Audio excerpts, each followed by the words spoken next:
తిరుమల శ్రీవారిని పలువురు ప్రముఖులు దర్శించుకుని మొక్కులు చెల్లించుకున్నారు. తిరుమల శ్రీవారి దర్శనానికి విచ్చేసిన ప్రముఖులకు టీటీడీ అధికారులు స్వామివారి దర్శన ఏర్పాట్లు చేశారు.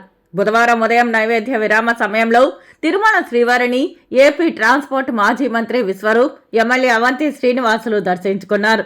వీరికి ఆలయ అర్చకులు రంగనాయకుల మండపంలో వేదాశీర్వచనం అందించి తీర్థ ప్రసాదాలు అందజేశారు. వచ్చే ఎన్నికల్లో మళ్ళీ జగన్మోహన్ రెడ్డి గారు ముఖ్యమంత్రి కావాలని కోరుకోవడం జరిగింది. ఈ రాష్ట్రంలో ప్రతి కుటుంబానికి సంక్షేమం ఇస్తున్నటువంటి ముఖ్యమంత్రి వైఎస్ జగన్మోహన్ రెడ్డి గారు దాదాపు 79 లక్షల మహిళల రుణమాఫీ చేసినటువంటి డ్వాక్రా రుణమాఫీ చేసినటువంటి నాయకుడు జగన్మోహన్ రెడ్డి గారు, వారందరి ఆశీర్వాదము, వారందరి యొక్క చలవతో జగన్మోహన్ రెడ్డి గారు మళ్ళీ ముఖ్యమంత్రి అయ్యి వచ్చే 5 ఏళ్ళు కూడా ఈ సంక్షేమ రాష్ట్రం మరింత ముందుకు తీసుకెళ్లాలని భగవంతుని కోరుకోవడం జరిగింది. జగన్ నాయకుడు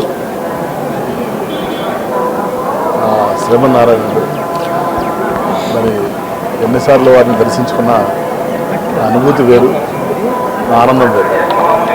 ముఖ్యంగా ఈ రోజున మళ్ళీ మొన్న వైకుంఠ ఏకాదశి తర్వాత రావడం జరిగింది, వారిని దర్శించడం జరిగింది. ముఖ్యంగా ఈ రాష్ట్రం అన్ని రంగాలుగా బాగుండాలి,